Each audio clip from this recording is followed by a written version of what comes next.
салом тамошобинони сомонаи оила. меҳмони имрӯзаи мо ҳастанд як зани данғарагӣ, ки ба доми фиреби як ҷавони душанбегӣ афтода ҳам пул ва ҳам саломатиашро аз даст додааст. биёед дарди дили ин занро аз забони худаш бишнавем. хуш омадед ба сомонаи мо. чӣ маҷбур сохт ки шумо ба сомонаи мо ташриф биёред? ман Қурбонова Маҳина аз ноҳияи Данғара. маро зиндагӣ маҷбур сохт ки ба сомонаи шумо ташриф биёрем, то ки ба мадади мо расем. ба доми фиреби як ҷавон афтодам. он ҷавон кӣ буд ва аз шумо чӣ мехост?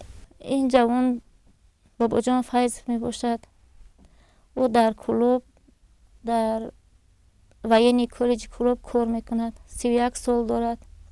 мо бо тариқи телефонӣ шинос шудем. ӯ ба ман ваъда дод ки бо шумо оиладор мешавам, лекин ба доми фиребаш афтон. чӣ магар шумо то имрӯз оиладор шудагӣ набудед? ман зани муҷаррад ҳастам. аз оилам ҷудо шудагӣ. бо чанд фарзанд? ба 2 фарзанд. ба ман гуфт ки фарқи сину сол муҳим нест, барои он ки падарам аз модарам 11 сол майда мебошад, хурд мебошад. яъне ки ба ин хел ваъдаҳо маро мафтуни худаш кард. шумо ба ӯ чӣ кӯмак расондед? баъд аз 3 рӯз шиносоӣ ба ман ёрдам диҳед ки ба ман мисол як кор афтод. баъд ман 300 сомон ба ӯ маблағ равон кардам. дилам сӯхт ба ӯ. баъд аз 1 моҳи шиносоимон баъдан гуфт ки падарам бемор аст, илтимос мекунам ки ба ман кӯмак кунед ки падарамро шифо ёбад, ба ман сум равон кунед, ман ба шумо мегардонам. ман худам пул надоштам. аз ҳамсоям 1000 сомон ба фоиз қарз гирифтам ва ба ӯ равон кардам. бори сеюм ман бо як бемор дучор шудагӣ илтимос мекунам ки бо ман боз равон кунед. илтимос мекунам. яъне худаш бемор аст? худаш бемор аст. бозам ман ба 200 сомон бозам равон кардам ки то ки худашро муолиҷа кунад, сиҳат шавад.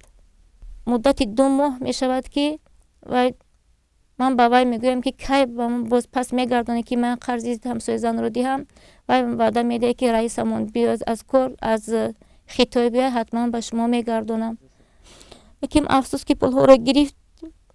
ваъдаи холӣ дод ки рӯзи 23 ҳамин моҳ соли ҷорӣ ҳатман ба шумо пас мегардонам. лекин афсӯс ки ваъдаи холӣ телефонашро хомӯш кард, дигар пас нагардон. муносибатҳои шумо чӣ гуна сурат мегирид? шаб то саҳар гап мезадед?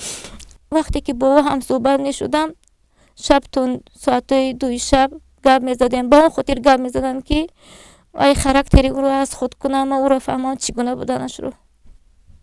фақат аз ҷиҳати зиндагӣ гап мезадем. ягон ошиқона не.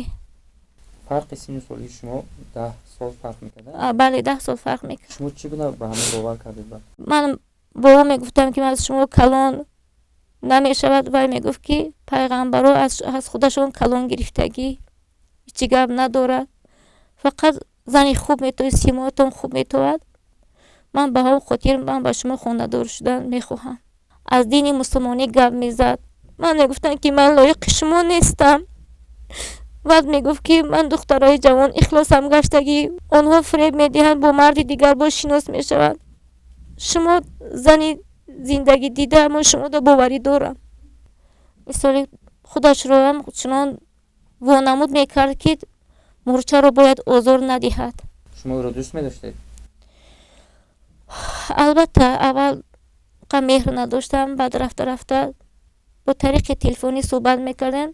ман аллакай бо ӯ омӯхтагӣ доштам. хонаводаи он ҷавон хабар доштанд аз ин ҳол? албатта моро бо модараш ҳам суҳбат, ба тариқи телефонӣ ҳам суҳбат кунон. вай модараш ба ман хел гуфт ки келиншаванда шумо ҳастед. баъд дар ин дама шарм доштам, ҳеҷ гапе нагуфтам. богашта телефонаша ба писараш дод. писараш ба ман гуфт ки ман синни соли шуморо ба модарам гуфтам. хонаводаи шумо хабар доранд ки ин ҷавон шуморо ба доми фиреби худ андохта пулҳоятонро хӯрдааст? ягон майда хабар надоранд. барое ки хабар доданам намехоҳам, барое ки шарм медорам. шояд онҳо ба кӯмаки шумо бархезанд. не, намехоҳам. برای اون که مادرم خودش بیمار است، در بستری است. چی سبب شد که یک بار جوان گم شد؟ آخران سخنی که از او شنیده بود چی بود؟ آخران سخن به من مراجعت کرد، گفت که اصل جان شما زیخ نشوین، من حتما رئیسمون از خطای روز 23 اومد، حتما پولای شما را بر میگردونه و زندگیمون آسوده شیرین میگذارد. آخران مراتبه کی گپ زده بودید؟ روز 18 سال جاری امی ماه 10 ماهگی. بعد این یک بار تلفنش خاموش گشت. از همون 19 تلفنش رو خاموش کرد، گفت که من رو مشینیک حساب نکنید، گردنده روان میکنم سمایتون رو. بعد با امکم خواستگاری به خونه شما میرویم، با مصلحت اویلوی نکاح کرده شما رو میگیرم.